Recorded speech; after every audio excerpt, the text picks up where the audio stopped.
Hello and welcome to the Health Show. I'm your host, DiBella, and a little background on me first before I introduce you to this really superstar that's in my book. He is a superstar as far as cardiology. A little background on me again. I'm a hypnotherapist, I'm a researcher, I'm an author, and also an actor. So without any further ado, we have today with us, and he came all the way from Connecticut, and he has an office in Connecticut, and he's here with us in our studio, Dr. Stephen Sinatra. Welcome. Sal, it's good to be here. Thank you. Thank you. Okay. For our new viewers, could you tell them a little bit about your background and your credentials? Oh gosh, I went to Albany Medical College, a couple hundred miles from here. Did an internship in medicine and psychiatry. Then I did 2 years of specialized training in internal medicine, and I did that in Hartford, Connecticut at St. Francis Hospital. And then I did 2 years of specialized training in cardiology, and I did that at St. Francis Hospital and Medical Center. And I did about 6 months of my training at Yale New Haven Hospital, and I did my pediatric cardiology at Yale New Haven Hospital. And then when I finished my 5 years of training, I became board certified in internal medicine, and I received my boards in cardiology in 1977.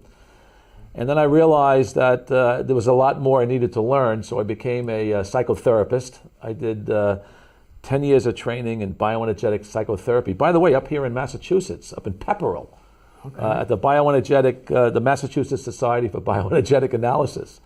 Then I realized I needed more nutrition training, so I took the boards given by the CNS, Certified Nutrition Specialist exam, by the American College of Nutrition, and I passed that exam in the year 2000. And then I realized I needed more experience in anti-aging medicine because of what's going on in the aging movement, and I became a certified aging specialist around 2002, 2001. So I basically have 2 classical board certifications, internal medicine, cardiology, and certifications in anti-aging medicine, nutrition, and psychotherapy. So as a hypnotherapist, we have a little bit of, Right. cross-linking here. And I've seen through the years, it's amazing how the mind-body connection really, through any kind of problem that you might have, whether it's cancer, heart disease, or anything, stress, depression, I could see how it helps people with breathing exercises, with guided imagery, and all of that. Okay, can you tell us when you first started to help people with cholesterol, could you take us back then to when you first started helping people with cholesterol and how that went? Sure. When I finished my cardiovascular training, I believed in the cholesterol theory of heart disease. The cholesterol theory of heart disease actually came out when McGovern was Secretary of Health, Education, and Welfare. It came out of the We Like Ike movement when Eisenhower had a heart attack and they vilified saturated fats because Ike liked his eggs and his bacon and his butter. And then Ansel Keys wrote this study up about the 7-country study, the 22-country study, but he sort of cherry-picked the data. And unfortunately, I wasn't privy to that information, and I actually believed through my training that cholesterol was the villain. And when I was chief of cardiology at my hospital in Manchester, Connecticut, I actually gave lectures for the drug companies, for Merck and Pfizer, about how good cholesterol lowering was good for you, and how beneficial statin drugs were in the early 1990s. And then in 1993, I stopped everything. I stopped lecturing. I came across an article in the medical literature stating that statins not only were cholesterol killers, but they knocked out the most important nutrient for the heart, which I started to use back in the early 80s, by the way, is coenzyme Q10. And I had this disconnect in my brain. I'm saying, how could a drug be so good for the heart, yet take out the most vital nutrient for the heart at the same time? So I stopped. So I was the choir boy for cholesterol, and then I did a 180-degree reversal. And then I eventually wrote the book, The Great Cholesterol Myth, which is, talks about, cholesterol not being the villain in heart disease like we think it is. And that's on Amazon. Yeah, Amazon or bookstores. Yeah, it's. I wrote it 2 years ago with Johnny Bowden, and it's still doing very well because it's given the right message. I mean, I believe it's the right message. Could you tell me and our viewers, what were the numbers back then, high cholesterol? Was it 240 or 260? Yeah, I mean, 220 and above, 240, 260. One of the things I should mention is that I'm an invasive cardiologist. I've done thousands of coronary angiograms. That's where we put a tube in the arm and the groin, and we thread a catheter up into the chest, and we inject some dye, and the heart lights up like a Christmas tree, and you can see the blood vessels. And when I believed in the cholesterol theory of heart disease, when I did angiograms on people with cholesterols of 240, 260, 300, 350, I expected to find serious heart disease, and many times I didn't. And then at times I did angiograms on people with cholesterols of 150, 160, 170, expecting to find, glistening coronary arteries. And I found, sometimes rosary beads where there was extensive heart disease. So it didn't make sense to me back then. And if you look at the data, 50% of people with heart attacks have normal cholesterol levels, and 50% have high cholesterol levels. So there's a real big disconnect. Oh, okay. And what about triglycerides? Were they a problem years ago? Did you check that? Triglycerides have always been a problem, unless if you have sort of an inherited state, a hypertriglyceridemia. But when we saw high triglycerides and we saw high blood sugar at the same time, that's a bad combination, because when your sugar is elevated and your triglycerides are elevated, that sets the stage for inflammation. And we know now that inflammation is the root cause of heart disease. So with high triglycerides, especially with high blood sugar, your incidence of a coronary event is much higher than people with lower triglycerides and lower blood sugar. Oh, okay. Okay. Now, was there any, is there such a thing as good triglycerides and bad triglycerides? Yeah. Some triglycerides are more inflammatory than others. Like if you did like a cholesterol fractionization test, like what we call a VAT test, or an NMR, or let's say an LPP, a lipoprotein profile, all these different labs across the country do these tests. They'll dissect out cholesterol. So you look at your LDL, you look at particle size, like a small BB shot particle, particle B versus particle A, a little more fluffier. You look at particle number, you look at different forms of HDL, and you look at different forms of triglycerides. And the most inflammatory form is VLDL3. It's a large inflammatory particle, and those particles are the most inflammatory. And then we look at Lp(a), which is a very small particle of cholesterol.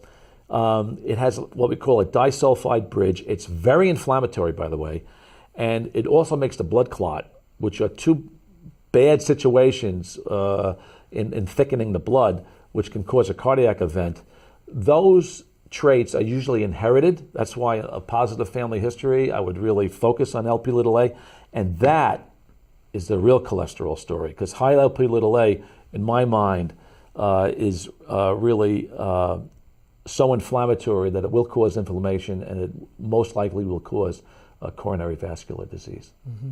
Well, I have on other questions, supplements, but while we're talking about inflammation, turmeric is supposed to be something that is pretty good with inflammation, especially in the brain. So could you comment on turmeric or any other supplement? Oh gosh, supplements. I I've been formulating since 1990, so I have a wealth of information on supplements. Okay. But sure, turmeric. Turmeric is really the best Ayurvedic herb of India, so to speak, and probably the best herb for eradicating parasitic infections and inflammations. Turmeric and the classical spice that Americans use is turmeric, and then from turmeric we can derive curcumin, which is a supplement you can take, or you can sprinkle turmeric on your foods, or even take it as a quarter of a teaspoon of it. But it's a great compound. It inhibits what we call NF-kappa B, an inflammatory cytokine. It works wonderful with resveratrol, which we get from the lining of the red grape. Turmeric and resveratrol have a real good synergistic relationship in alleviating inflammation. I like them a lot. And when it comes to any illness, any chronic illness that's caused by inflammation, I don't care whether it's MS or diabetes or cancer or heart disease, I like these supplements because they tend to put the fires of inflammatory cytokines down, which fosters the fires of inflammation. So I'm a big believer in turmeric and curcumin, especially for joint pain as well. Right, yeah. I really like it for joints. Absolutely. And I take that, and I take a number of others that I show in my book. But let's get to the next question. Did you check for plaque in arteries with a sonogram years ago, as they do today? Yeah, actually, I think I was the first cardiologist in the state of Connecticut to look at IMT. It's called intramedial medial thickness, or intraarterial medial thickness. And what we would do, we'd put a ultrasound on the carotid artery, and I would send out these computerized pictures out to San Francisco and have specialists in cardiovascular disease look at intramedial thickness of the carotid artery.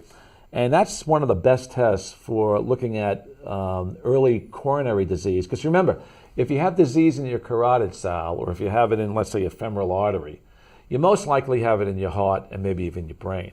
Because we do know that atherosclerosis, or hardening of the arteries or inflammation of the arteries, is not a local process. It's a generalized process infecting multi-organs, including the eye, the retina of the eye, which is really the windows of the soul. So that's why when you see a retinal specialist and he looks in your eye, he or she can determine if you have hypertension, high blood pressure, if you have lipid disorders, or if you have ischemia, which is really a lack of oxygen. If you have a lack of oxygen in the eye vessels, could you have a lack of oxygen in the heart vessels? And the answer is yes, you can. Mm-hmm. Okay. Could you tell our viewers what your approach is today on cholesterol? Oh, yeah.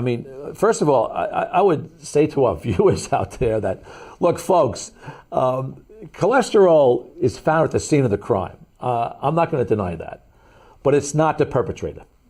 It has a real small piece in really the inflammatory process. And here's how it works, Sal. If you have native LDL and it's not oxidized, who cares? It's native LDL. We need cholesterol in our body. Look, it lubricates our skin.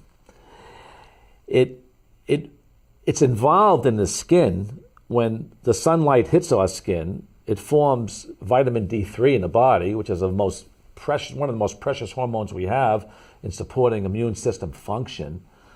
Cholesterol makes our sex hormones. It makes testosterone, it makes cortisol, it makes our pregnenolones, it makes DHEA. It's vitally important for estrogen in the women and progesterone. So cholesterol also is involved with bile salts. We need it for digestion, and it's vitally involved as a neurotransmitter in the brain. That's why when people's cholesterols go really low, the brain needs cholesterol, it needs fat. That's why I like DHA for the brain, docosahexaenoic acid, because most of the brain is gray matter, and we need fat for the brain. So we need cholesterol for myelin sheaths. We need it for neurotransmission of impulses in the brain.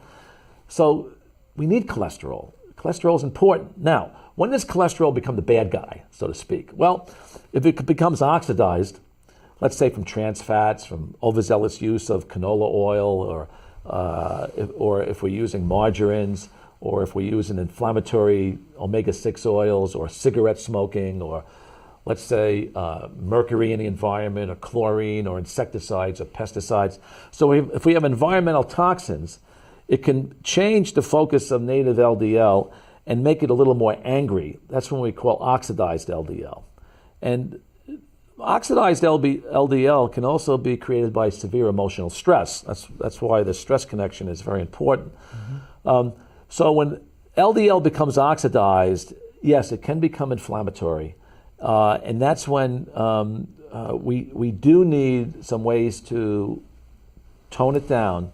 And that's what I believe in this cholesterol theory of heart disease, that if we do have too much Lp(a), which is highly inflammatory, or if we do have this BB shot particle B LDL that can become more inflammatory, a lot of particles with a lot of environmental toxins like cigarette smoking, stuff like that, then we need to do something about it. And it's under those circumstances I'll use interventions, whether they're alternative, or if you're a middle-aged male with coronary disease, I will use a statin. Because statins in middle-aged men, let's say up to 75, let's say below 75, and I've seen heart attacks in men in their 20s and 30s all the time.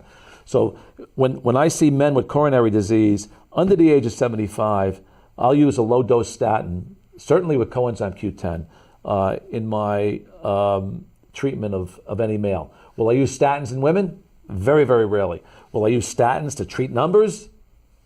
Extremely rarely. I don't treat numbers, I treat patients. So, and remember from the Framingham data, right, the higher the cholesterol numbers, the longer these people lived. And they showed the same data in Italy as well. High cholesterol predisposes you to longevity, unless if you have familial hypercholesterolemia, that's probably another question. And we got to remember, when you do have high cholesterols, it protects you from respiratory infections. I don't know if our viewers know that. And it also protects you from gastrointestinal infections. So cholesterol has a vital role in the overall optimum health or the general health of a human. Okay, that's good. Can you tell us a little bit about the foods people should and should not eat? Oh, great question. For cholesterol? Yeah, I mean, look, the foods that you shouldn't be eating are the sugary foods. When it comes to heart disease, Sal, cholesterol is not the villain. Saturated fats are not the villain. Sugars are the villains. Because what sugars do, when you have sugar in your blood, for example, you showed me your blood work before the show. Right.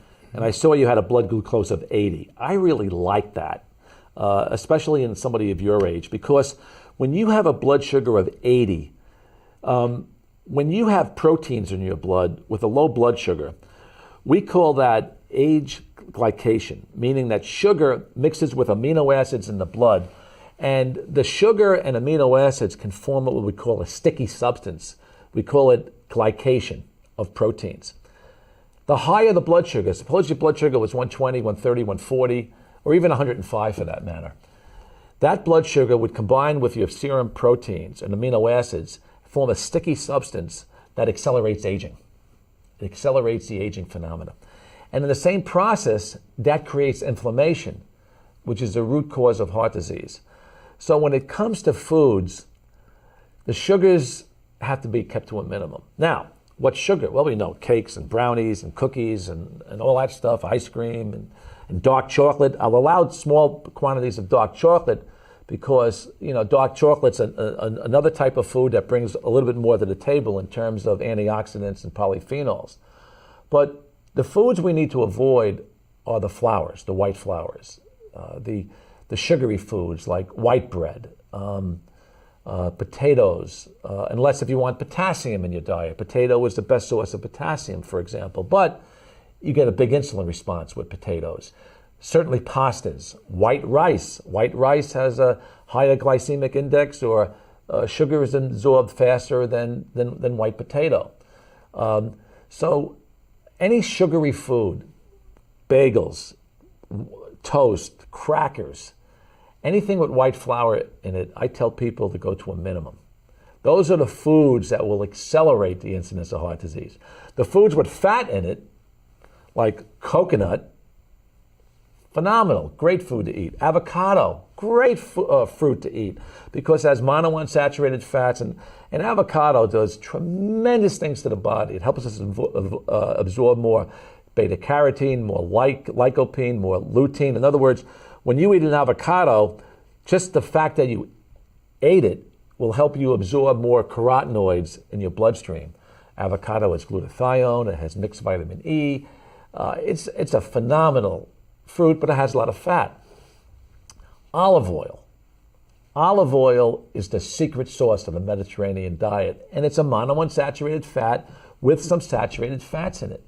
I mean, I could do a whole program on olive oil. I am so bullish on olive oil now because olive oil brings an enormous amount of information to the table. You want me to talk about olive oil for a second? Sure, absolutely. All right. We've known for centuries that the Mediterranean diet is really cool because if you eat like a Mediterranean, you had longevity and you were predisposed to less illnesses. Now, let's look at the modern Mediterranean diet. Well, the modern Mediterranean diet, and the study just came out in the New England Journal last year, shows that if you had less red meat, but you had poultry, you had more fruits and vegetables, a little red wine, a lot of nuts and olive oil, fish, maybe a little shellfish, but not eating chunks of red meat and fruits and vegetables, your incidence of heart disease was much lower. Then they did this incredible study, we call it the Predimed study, and I know the lead researcher, he and I lectured at the American College of Nutrition meeting together this past November, and we wrote a paper together on this great cholesterol myth.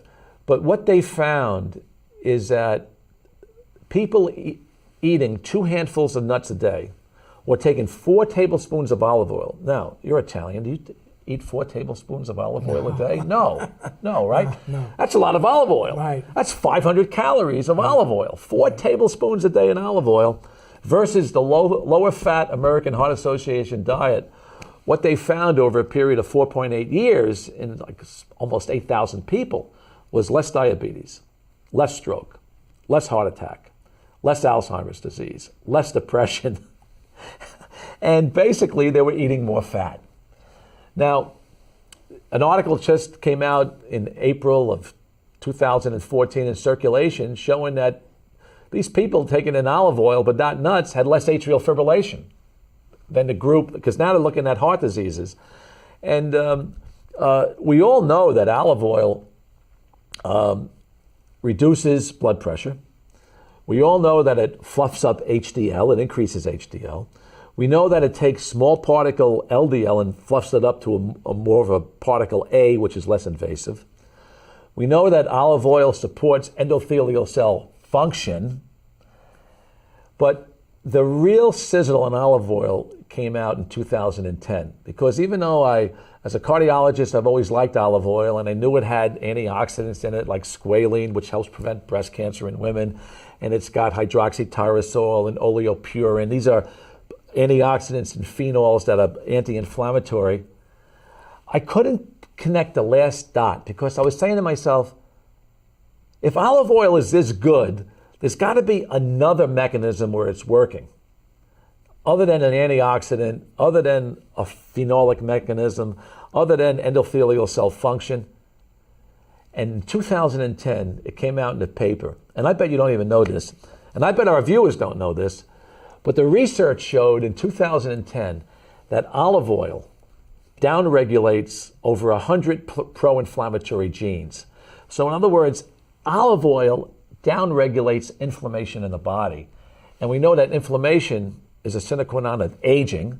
Mm-hmm. and basically, not only aging, you not only age faster with inflammation, but you get more diseases like heart disease, cancer, multiple sclerosis, Alzheimer's disease, etc.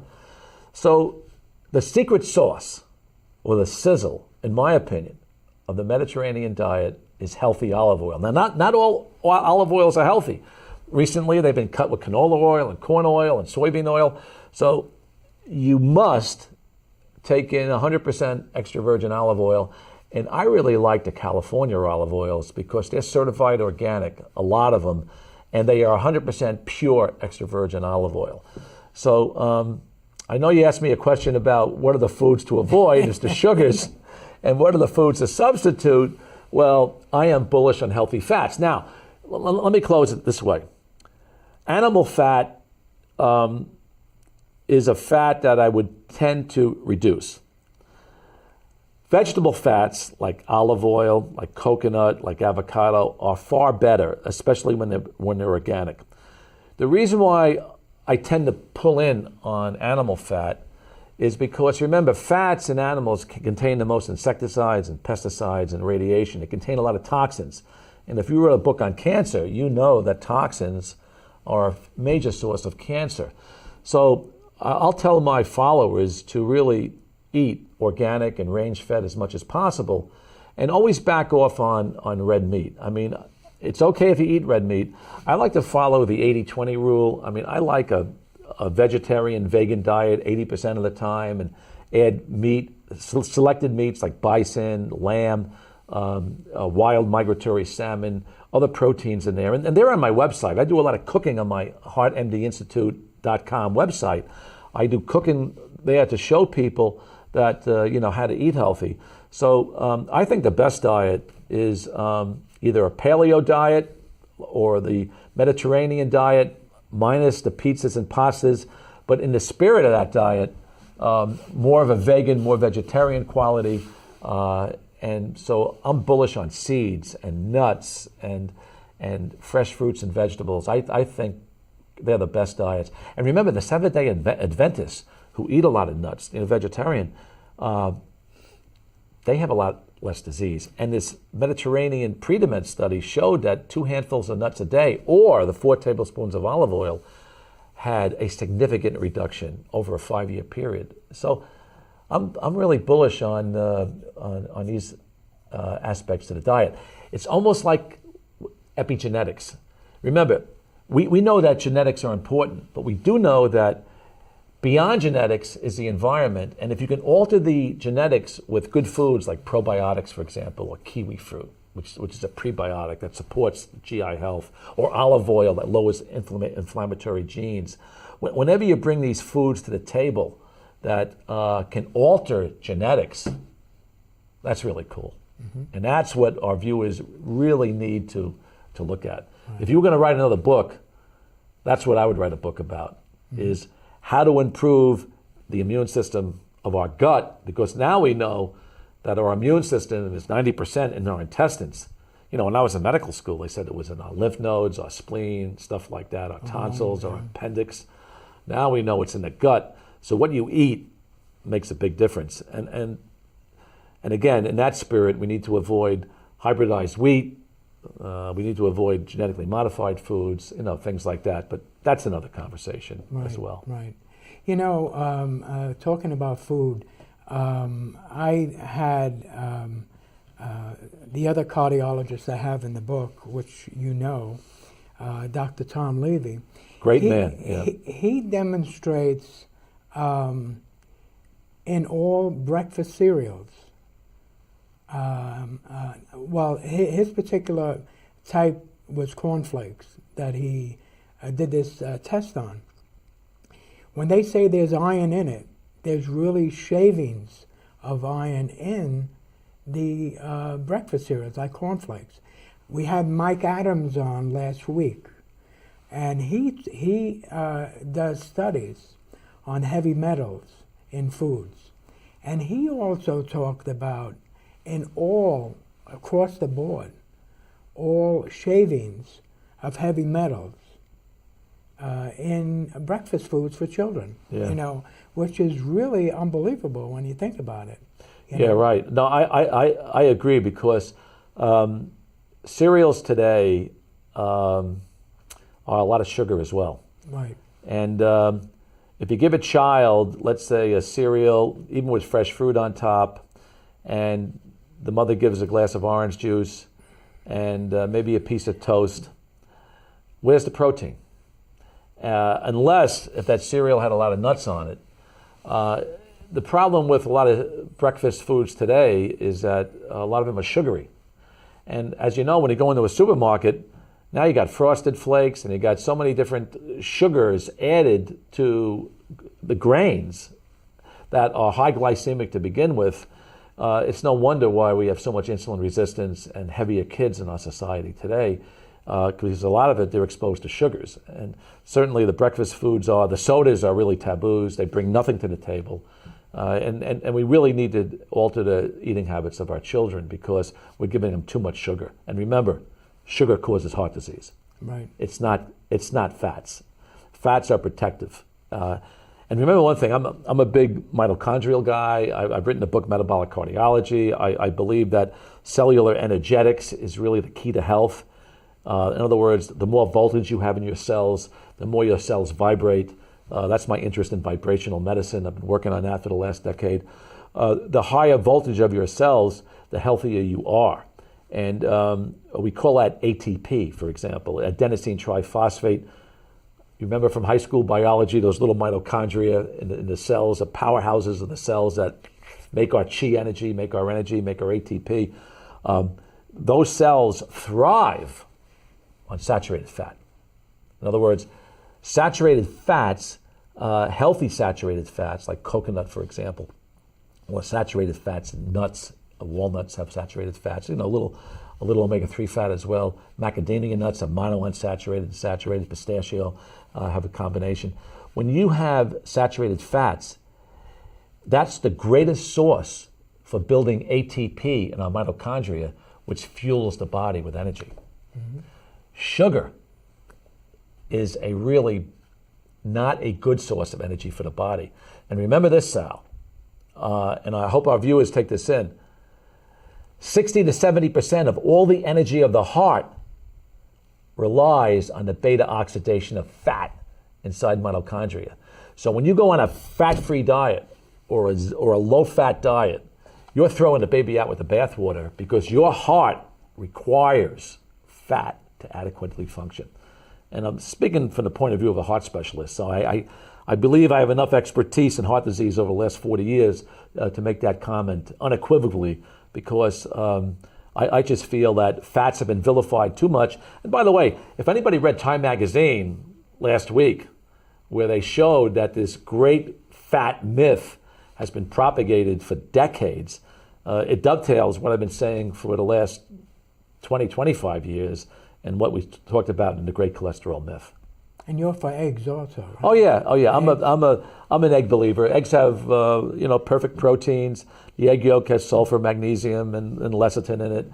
But again, I like to go for more. If I pass a farm and I see chickens running around and they say eggs for sale, I'm going to stop in. Right. I would rather have those eggs, right. Even over the cage-free eggs, because I think that's been a little bit overdone. I've read some reports where overzealous use of eggs may enhance prostate disease in men. But if you ate 4 to 6 eggs a week, I see no problem with that at all. I see absolutely no problem with that.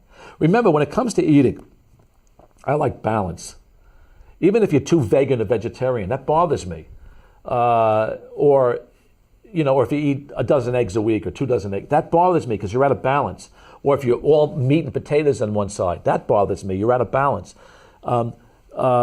Remember, even the perfect vegetarian or vegan diets, you're not going to get alpha-lipoic acid, you're not going to get coenzyme Q10 or carnitine, because those are the nutrients that are involved in the animal kingdom.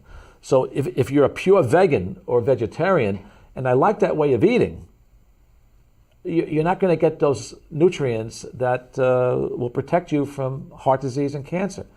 I mean, even in my cardiovascular practice, I had 2 women, both from Asia, both pure vegans, who had cardiomyopathy and breast cancer at the same time. So when I measured their Q10 and carnitine levels in their blood, they were almost non-existent. So it was my belief that these women developed these illnesses unknowingly because they didn't have the nutritious value of Q10 and carnitine, which is vital for health, mm-hmm. particularly heart health and the immune system. Mm-hmm. Okay.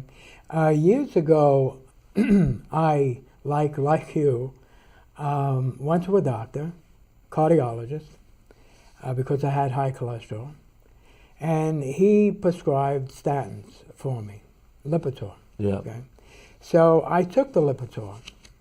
I took it maybe for about, I don't know, a month, and all of a sudden I started getting problems with my muscles and joints, and I said, I don't think this is working for me. I don't think this is good.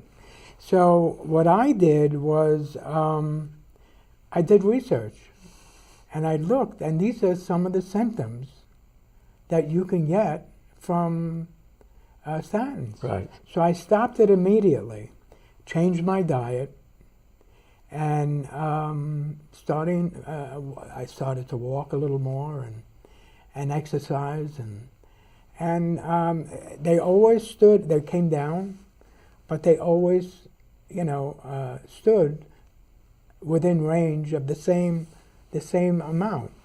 So, can you explain to our viewers a little bit about the statins and the side effects? Sure. First of all, statins have a bright side and a dark side. And we just have to choose the right person to treat with a statin. To treat a high cholesterol with a statin is a bad thing. I don't like to treat numbers, like I said before. I like to treat the patient. And unfortunately, your doctor was treating numbers because you don't have heart disease, because you've had ultrasounds, you've been clear here and here, so most likely you don't have coronary disease. When we look at statins, we have to look at the profile of the person and which person has the greatest to gain and the least to lose. Well, certainly any male under the age of 75, like I mentioned before, I would use a statin, but not to reduce cholesterol. See, this is the great myth about statins and cholesterol. What statins do is they happen to kill cholesterol, which the drug companies can sell, because we've propagated this myth that cholesterol causes heart disease, which I believe is a myth. And if we use a statin and it kills cholesterol, well, that's great, but statins do a lot more than that. They work on many biochemical pathways. First of all, they're antioxidants. They're anti-inflammatory. They have an effect on adhesion molecules in the blood. They thin the blood. And one of the best cholesterol studies that I've read was the West of Scotland study 25 years ago, where they took men from Scotland. They were smokers, high smokers.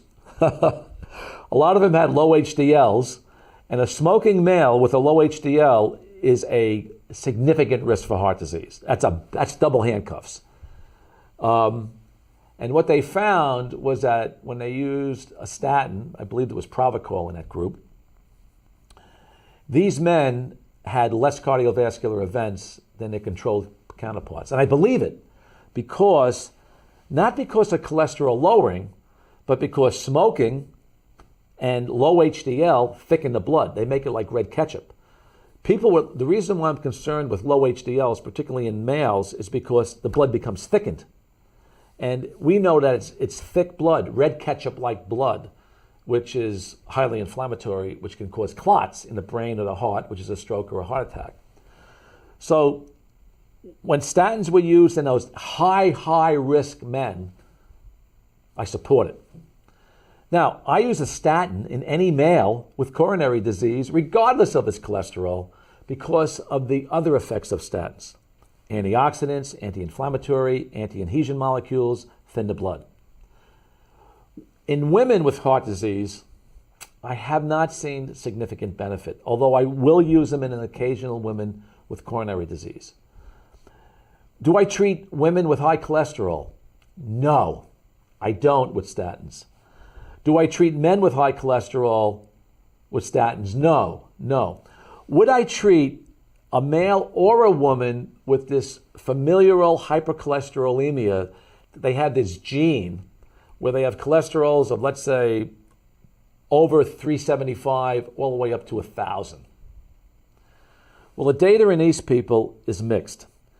If you miss a heart attack by the age of 60, you're probably going to live a long life. But if you have a heart attack before 60, your life could be curtailed.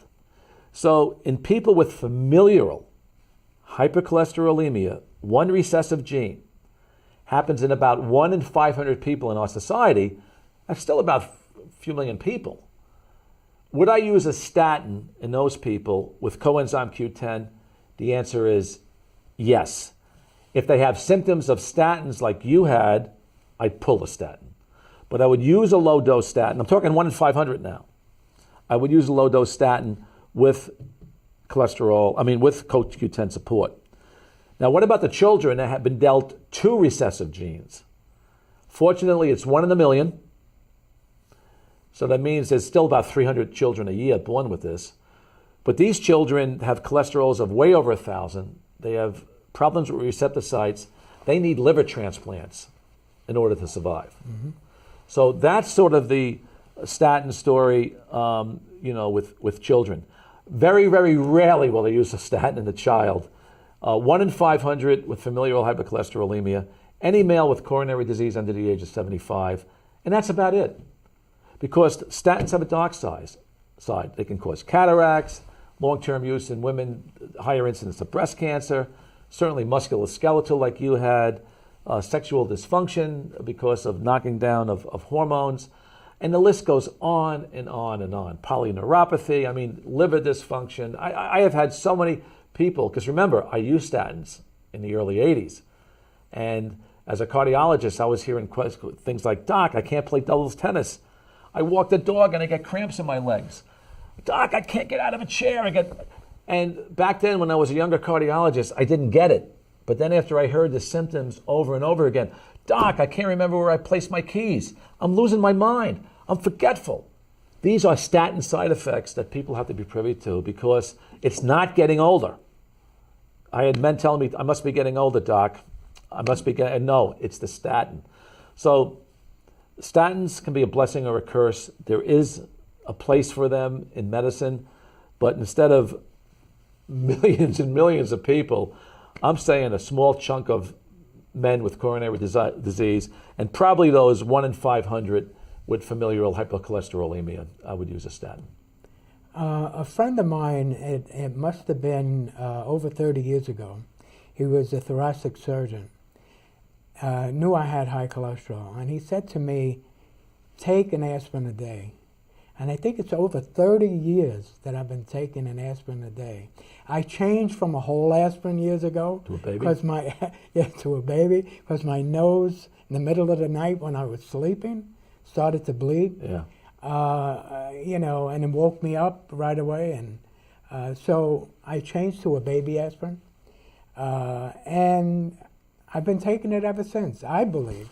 And I'm not a medical doctor. Yeah. I believe that the thinner the blood, the better the heart is going to work than if you have thicker blood. Of course, yeah. Yeah. So what do you think about an aspirin a day? Well, here's the deal on aspirin.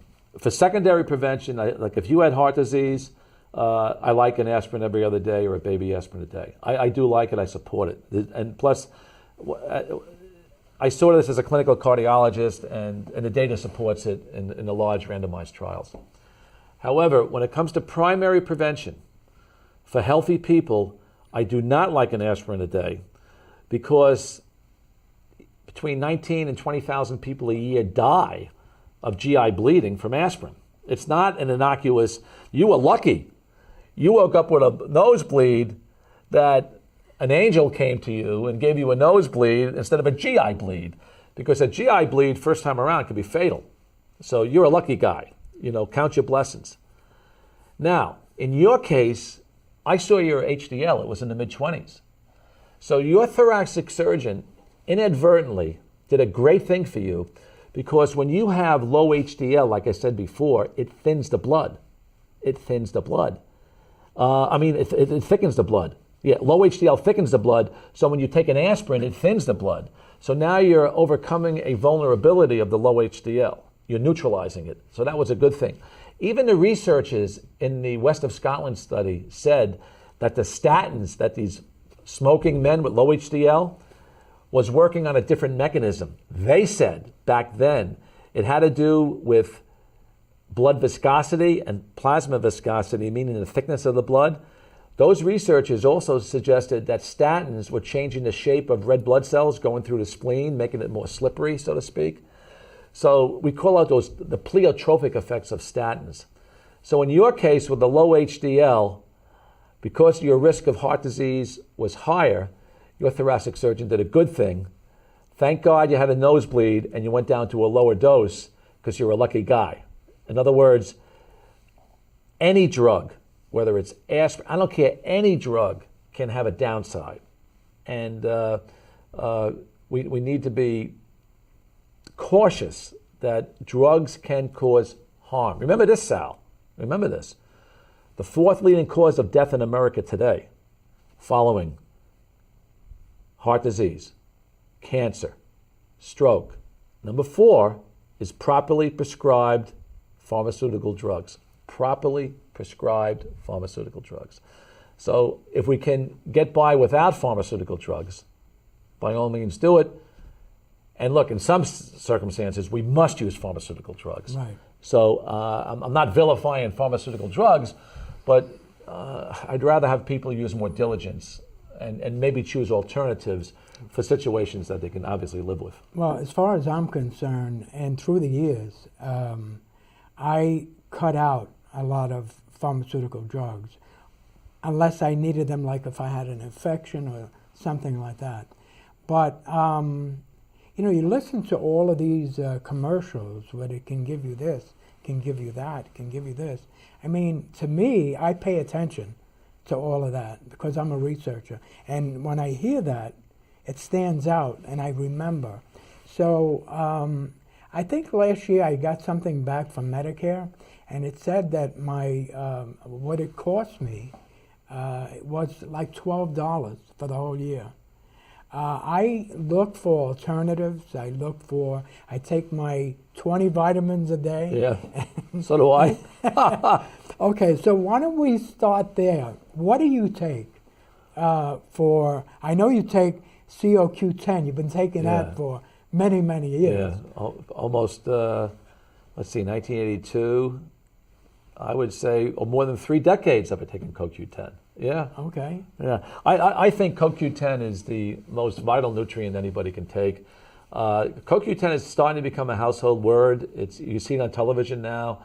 Even the Canadian government back 5-10 years ago put on their statin labels to take ubiquinone, which is a form of CoQ10, because the Canadian government realized that statin drugs depleted CoQ10, and they knew that when CoQ10 levels drop in the body, it's not a good thing for optimizing the health of the body, because we need coenzyme Q10 for a normal immune system function. So I'm a big believer in coenzyme Q10.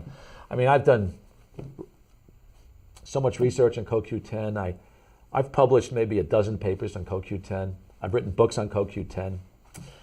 I mean, I've done research in the rodent model, in the equine model, in the human model. I mean, I just feel so humbleized by CoQ10. And I gotta tell you, Sal, it's unthinkable for me to practice cardiovascular disease without using it. Now, do healthy people need it? I believe so. Because remember this, after the age of 40, the body doesn't make CoQ10 like it did before 40. And in our age groups, we even struggle even more. The other problem with CoQ10 is that there are a lot of pharmaceutical drugs that people take, like statins, like beta blockers, like oral hypoglycemic agents for diabetes and type 2 insulin resistance, antidepressants, blood pressure lowering drugs. There are millions of people out there in America today that have marginal levels of CoQ10 because of pharmaceutical drugs. Because remember, the body makes CoQ10, but the endogenous formation of the body in making CoQ10 is impaired by several forms of pharmaceutical drugs. So, aging population needs CoQ10, pharmaceutical drugs inhibit CoQ10, More vegetarianism inhibits CoQ10, as I mentioned before, because it's found in the animal kingdom. So there are millions of people that need CoQ10. So I believe most of us over the age of 40 should be taking CoQ10. I mean, to me... Do you take an aspirin a day? No, I don't. Oh, you don't? No, Okay. I don't. No, but to me, CoQ10, I believe, is the greatest nutrient for supporting the aging process. By that, I mean delaying the aging process, because remember, the sine qua non of aging is when you get membrane disruption. As a researcher, you probably know that, where when the membranes of cells become a little bit looser, they allow more toxins in and microbes in. So when membranes are tight, and CoQ10 is a membrane stabilizer, in addition to an antioxidant. And the greatest effect of CoQ10 is its bioenergetic effect by supporting ATP function. And that's why I wrote the book Metabolic Cardiology, because CoQ10 is just incredible at raising the bar of mitochondrial function. And remember this, Sal, and I want to tell the listeners this. The diseases right now of the 21st century that we're seeing a lot of are mitochondrial diseases, like Parkinson's disease, migraine headache, autistic spectrum disorder, statin cardiomyopathy, Gulf War syndrome, and fibromyalgia, chronic fatigue. The list goes on and on. These are mitochondrial illnesses. And the reason why we're seeing them is that mitochondrial DNA, unlike nuclear DNA, have no built-in defense mechanisms. So if we're exposed to mercury, or let's say organic rotenone, let's say an organic insecticide, and it gets inside of our substantia nigra, the brain, and dopamine goes down, well, we can get Parkinson's disease. Statins cause cardiomyopathy because CoQ10 goes down. It's a mitochondrial problem. Migraine headache, we know, is a mitochondrial problem because in between migraines, CoQ10 levels drop. So supporting mitochondrial function is really the new form of medicine.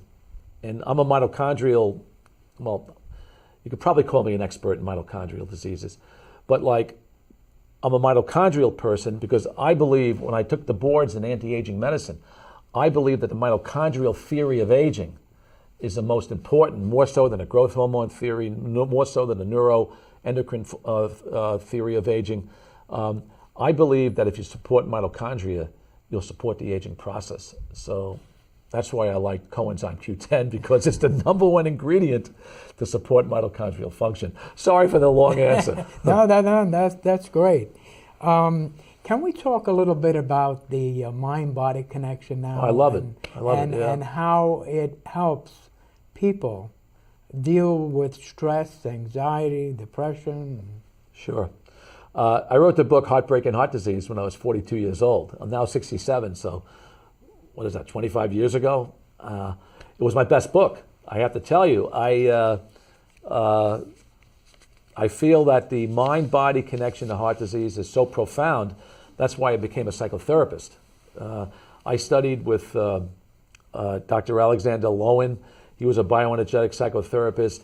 He was one of the last students of Wilhelm Reich, who talked about energy blocks from the neck down and how we block energy in the body, and that predisposes to disease. So I'm a strong believer in the mind-body connection. And when it comes to heart disease, heartbreak, whether it's unconscious or conscious, is a big factor in heart disease. And that'll clog up your blood vessels much more than cholesterol. I talked about it 20 years ago. Emotions are key. And the worst emotions are the shadow emotions like jealousy, anger, rage, hostility. Unforgiveness is probably the worst emotion. When we have toxic energetic situations, I call it toxic energy, or we have energetic blocks due to keeping people on the hook, or not forgiving people, or not living in your heart, or having bitterness. These are the factors that create heart disease. And the way it does it is through the neurohormonal mechanism. Cortisol goes up, adrenaline goes up, noradrenaline goes up, and these are the hormones that can literally predispose us to cardiovascular events as well as disease. I talked about this on other shows. Through the schooling that I had, I did some schooling with Dr. Carl Simonson. Oh yeah, good man. Yeah, Cancer, yeah. excellent. He wrote a book on called Getting Well Right. Again. And in his book, he talks about something traumatic that happened in your life, maybe 2 to 3 years before you develop an illness, like a divorce, death of a spouse, Yes. death of a child. And in this list of different things that could happen to you, if you have one or more, you're open to this disease, whether it's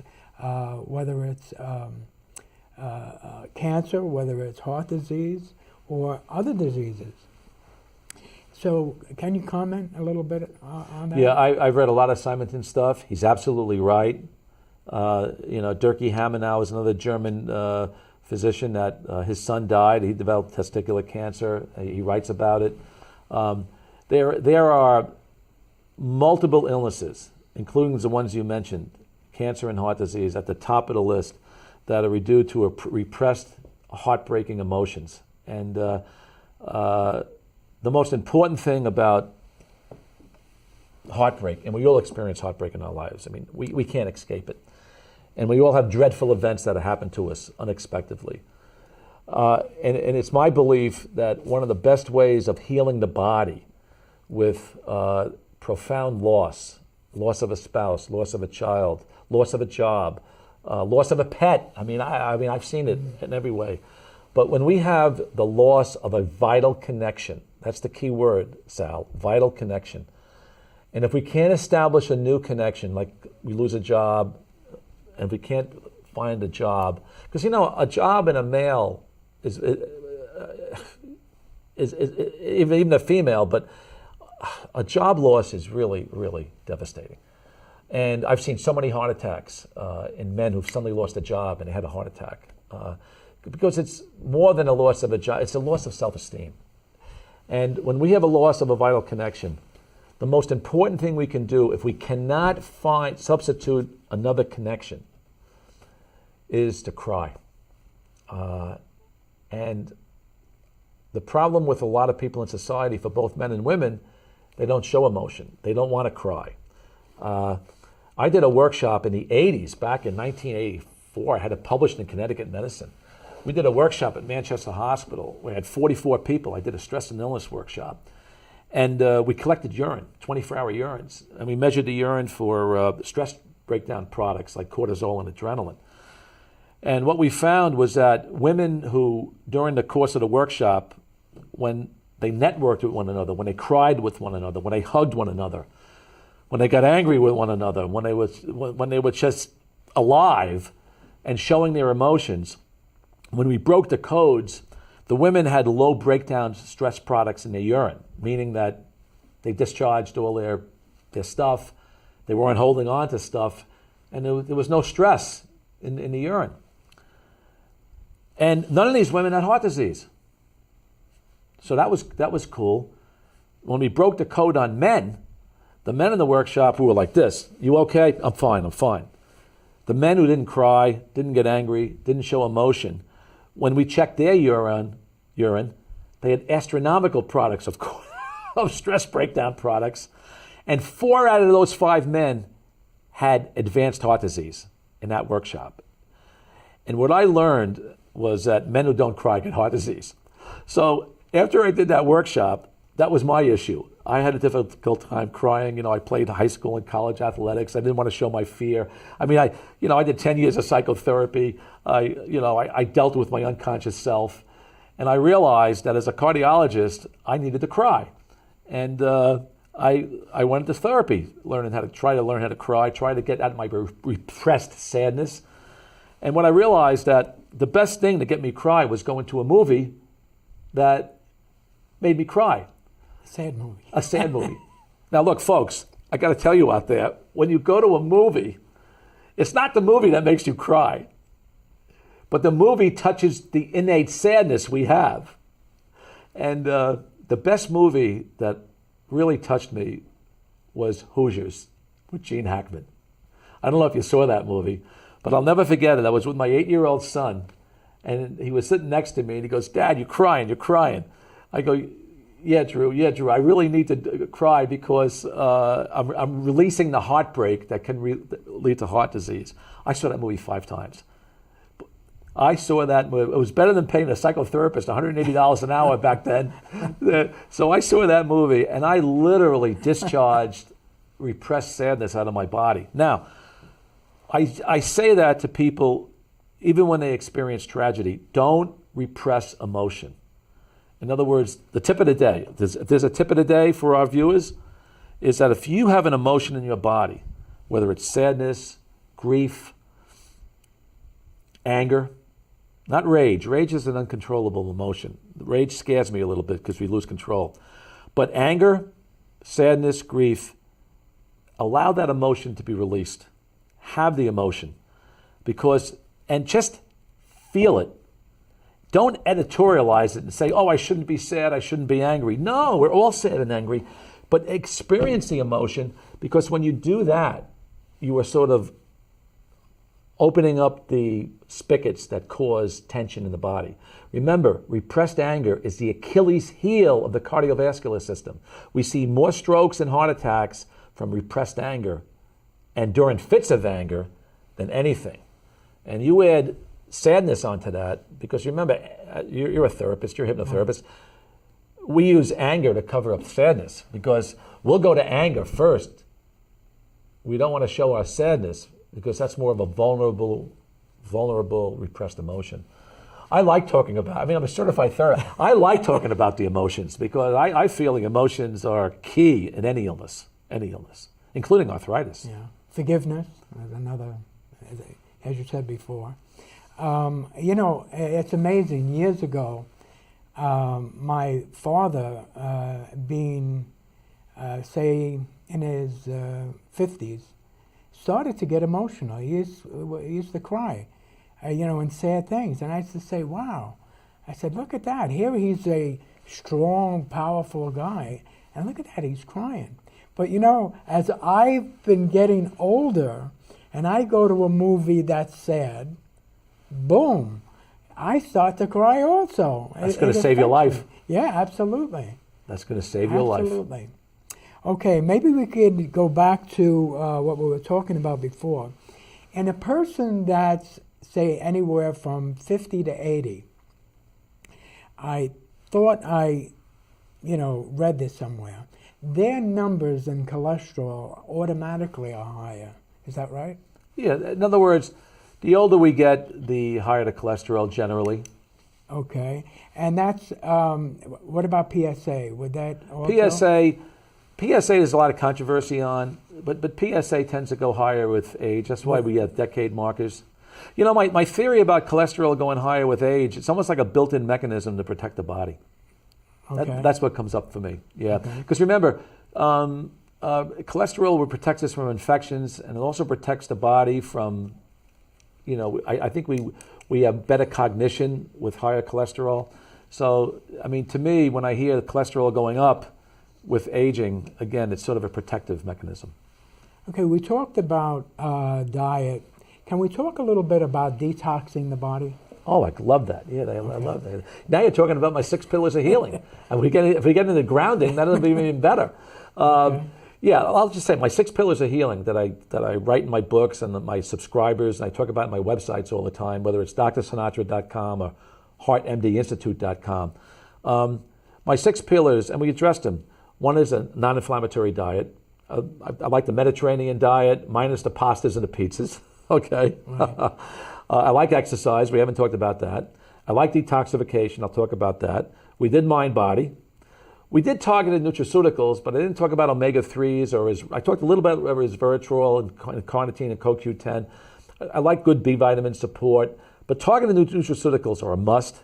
And then there's earthing. What does earthing bring to the table? That's enormous in itself. That's walking barefoot, and that's free, and that's for everybody to do.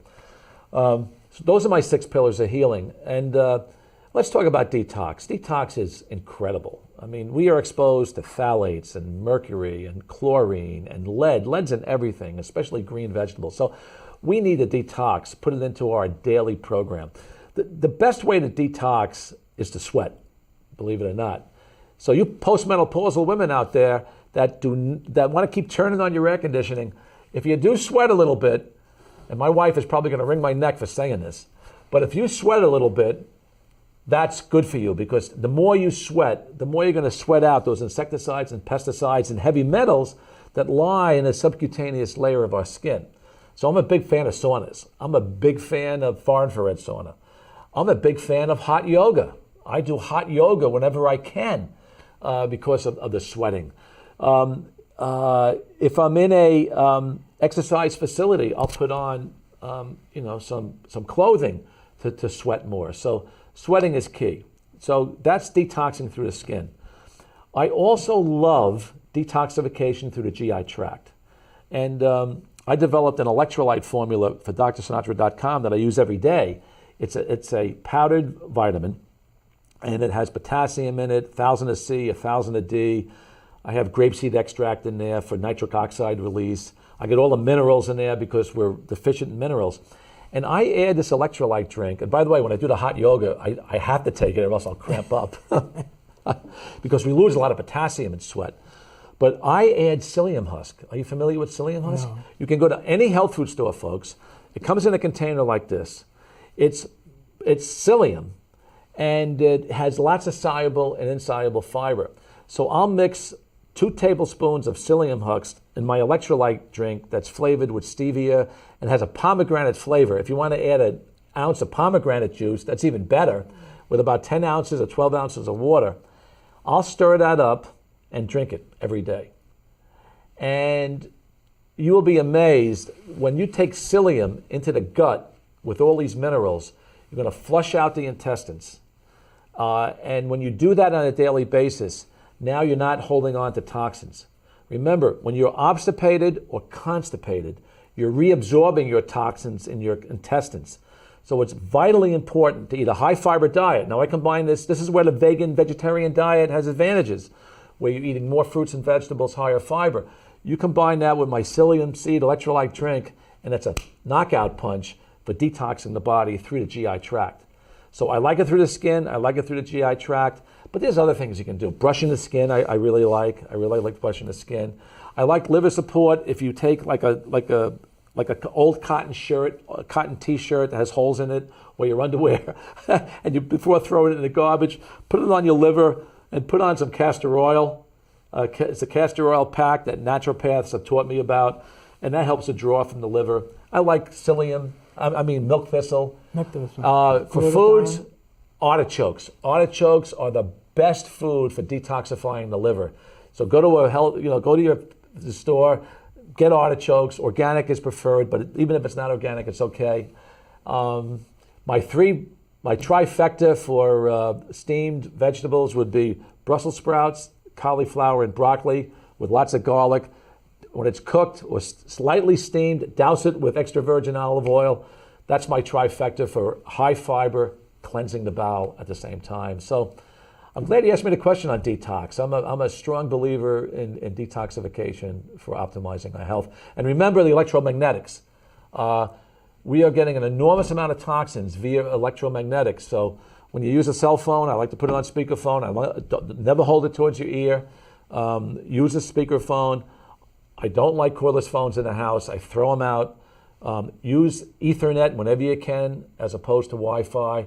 Remember, the unseen forces, Sal. The unseen forces, folks, are more powerful than the seen forces. And we must realize that these forces, even though we can't see it, taste it, feel it, or smell it, they cause DNA disruption in the body. And so detoxing the body from electromagnetics is very, very, very important. And by the way, the 2 most significant supplements for combating electromagnetics in our computerized age is melatonin. That's why we have so many sleep problems in America today. People have Bluetooth and wireless in their houses and cordless phones. They can't sleep. And the reason why they can't sleep is that these electromagnetic forces are penetrating the pineal gland, and we don't produce melatonin. And by the way, in the animal model, if we pre-treat animals with melatonin, we don't get DNA destruction when we put a cordless phone next to their ear. Mm-hmm. Amazing. The second nutrient to go is coenzyme Q10. Okay. And remember, folks, I mean, CoQ10 is my most important nutrient, but CoQ10 will rescue any tissue in need. That's how it works, because it'll help to sequester free radical oxidative stress. So whatever the tissue is, CoQ10 will go to rescue it. Even in the sun, after the first 15 minutes of pure sunlight, we've used the CoQ10 in our skin to combat some of the UV electromagnetics of sunlight. So those are my 6 pillars of healing, and we have time for grounding. You want me to say a few words about grounding? Absolutely. I wrote the book Earthing with Clint Ober. And by the way, folks, I've written 20 books, but my next book is really the best book. It's on spirituality. But one thing I learned about writing 20 books, and you've written a couple of books, right, Sal? Right. Well, you probably know this. When you write a book, in a way you become a mini expert. But in a big way, after writing the book, you realize how much you don't know, right? Right. Right.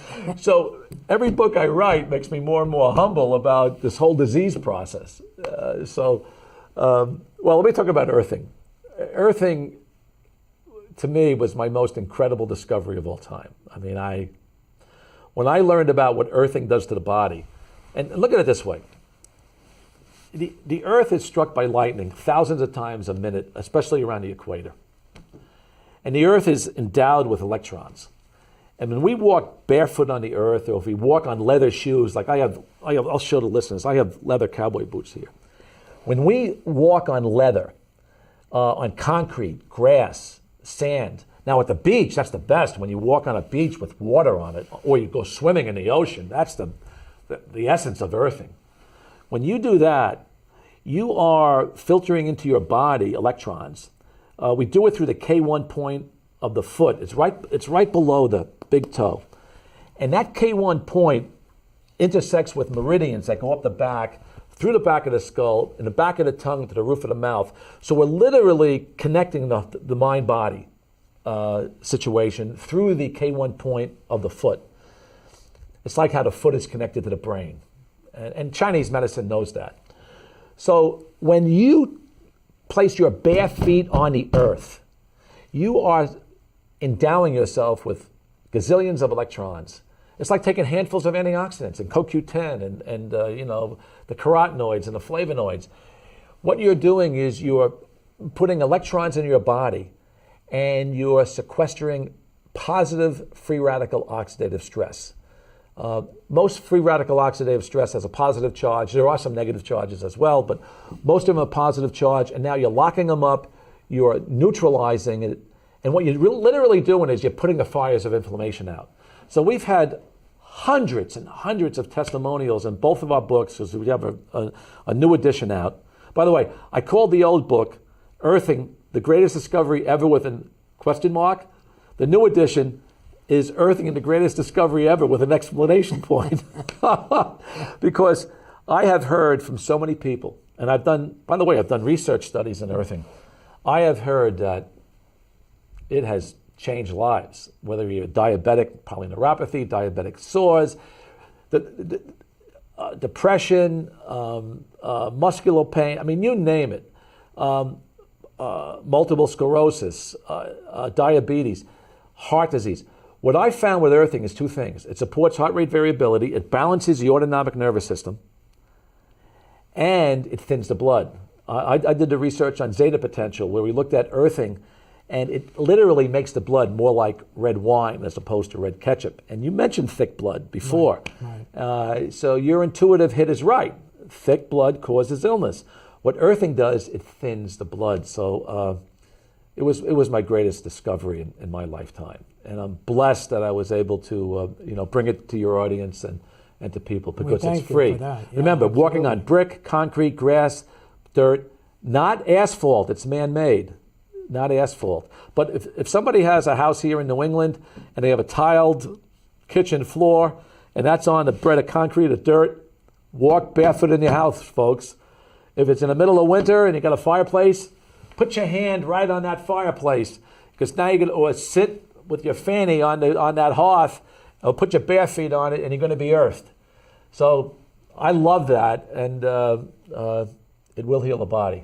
and I could talk forever on earthing, and it's the greatest thing I've ever come across. That's great news. It's great news. Now, last week we had a guest on our show. Her name is Dr. Kate Rayon Blue, and she's a doctor that wrote a book on vitamin K2 and the calcium paradox. Now, through her studies and her tests that she's done, this K2 is supposedly takes out the plaque in your arteries and also steers the calcium to the bone instead of to the arteries. Can you comment about that? Sure. I mean, I've been taking 300 micrograms of vitamin K2 for years. I mean, for years. I mean, I actually met with the two Dutch researchers, one at Yale, New Haven, and one in New York City, they did 30 years of research on vitamin K2. It comes as, we call it MK4 and MK7. MK7, a metaquinone 7, is much more potent than MK4. And what these researchers, 30 years of research, Sal, PhD in vitamin K metabolism. I mean, think of that. Your life is on vitamin K. They showed me, this is like years ago, 6-7 years ago, that people in the Rotterdam study in Holland, they did a large population study, and what it showed was that if people ate cheese, hard cheeses and soft cheeses with vitamin K2 in the cheese, that they had less aortic aneurysm, less heart attack, less cardiovascular events than the counterparts who do not eat cheese. This was like getting vitamin K2 in the diet. And then they worked on vitamin K2 in the animal model and the human model. I started using vitamin K2 when I wrote the book Reverse Heart Disease Now back in 2007, where we were using it for plaque reversal and plaque stabilization. So I firmly believe, and I was doing EBCT scans where we do electron beam computerized tomography. It's a CT scan of the heart. And I had patients who had more calcification in the heart, but after 300 micrograms of MK7, not 180, 150. I was using 150 for a while. I didn't get it when 150, but I had to double the dose. With a double dose MK7, I was getting regression of plaque in the coronaries. So I'm a big believer in it. I don't know if there's been a randomized clinical study on a large number of people. I think that's probably in the works. I know that Vermeers and Schergers, those are the two Dutch researchers that I actually, met with eyeball to eyeball years ago, and I believe those studies are in progress right now.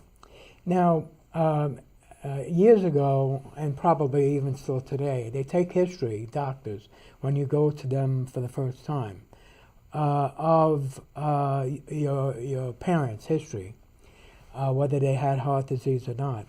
Now, if a person's father and mother had heart disease, is there a good chance of the patient, the son or daughter, having heart disease?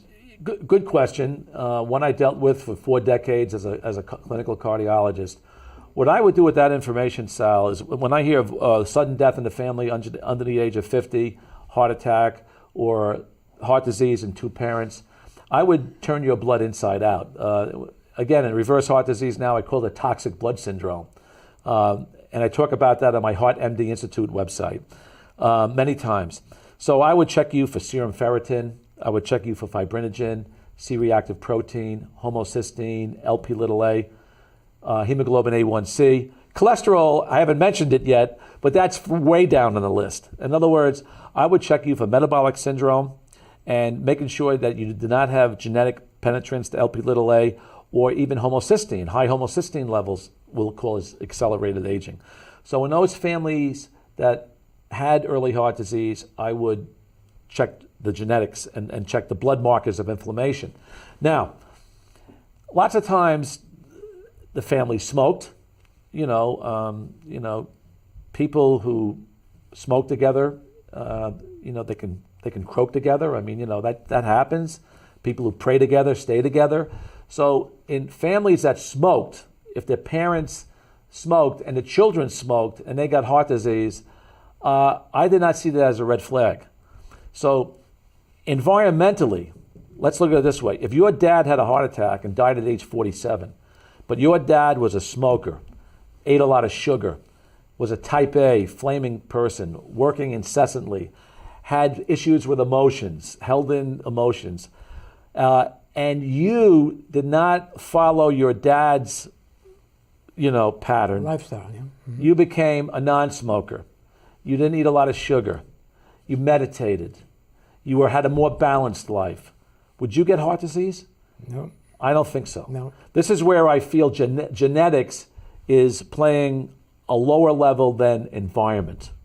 So for you people that have been dealt a bad set of genetics, all that is basically just a little warning. After you get your blood checked for the things I mentioned, remember, if you're just like your dad or your mom and they had heart disease and you have the same habits, you could be on a treacherous course. But if you do the opposite of your mom or dad with heart disease, you're on a good course. Well, what I've found, which is unbelievable, is when you look at parents and you look at the children, you look at obese parents, and you see most of the children are obese also. So the lifestyle, the eating habits, I think follow, in not all cases, but a good amount of cases, follow the children. Right.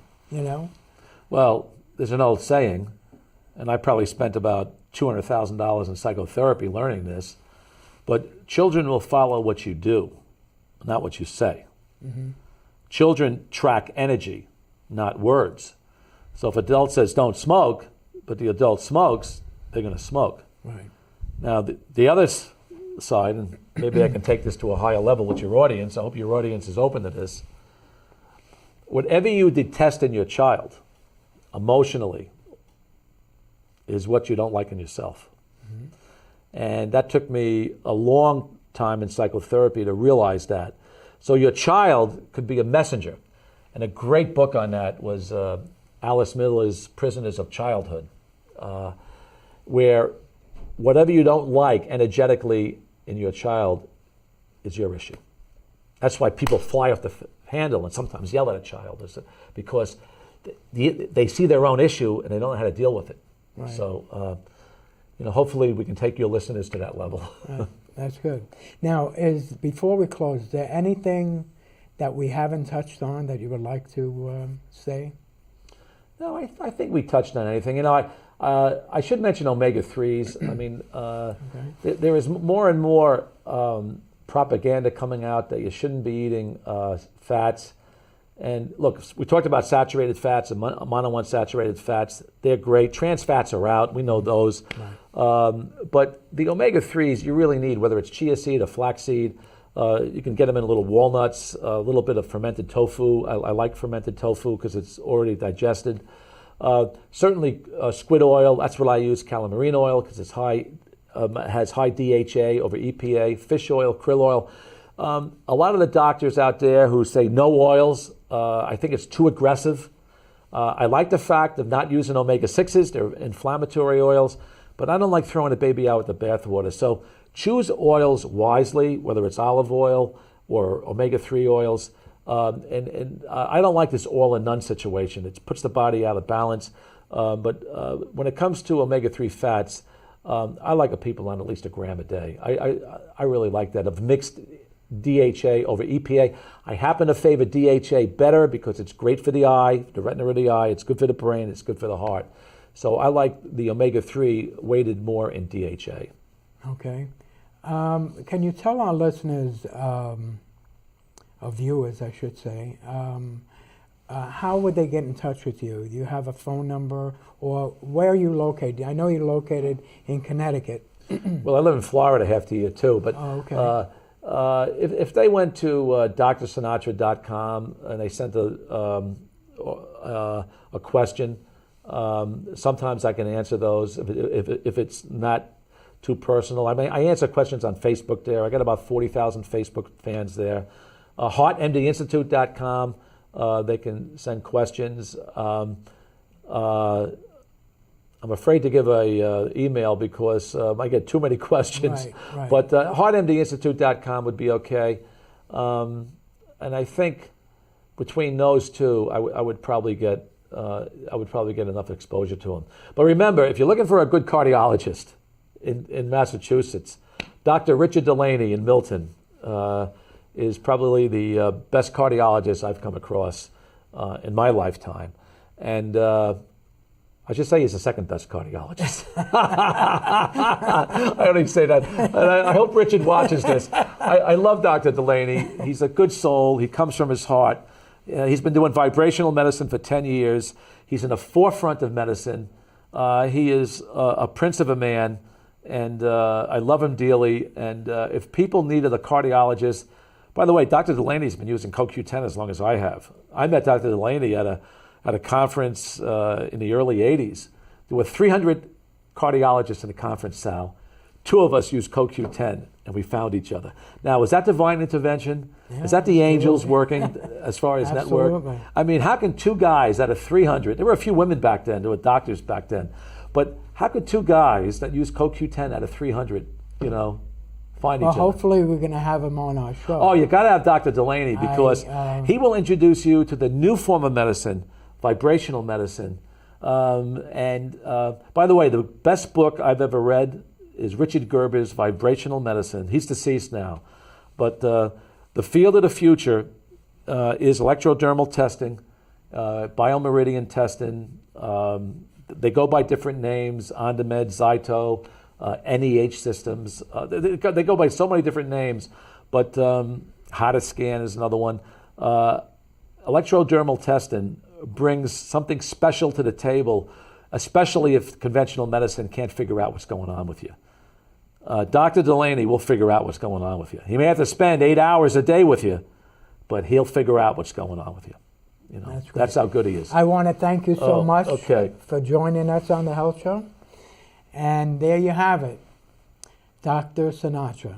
And the information that he gave you won't hear any other place. To me, he's in my book, and that's why he's in my book. Contact him if you have a question. And I want to thank you for being on the Health Show once again. See you the next time.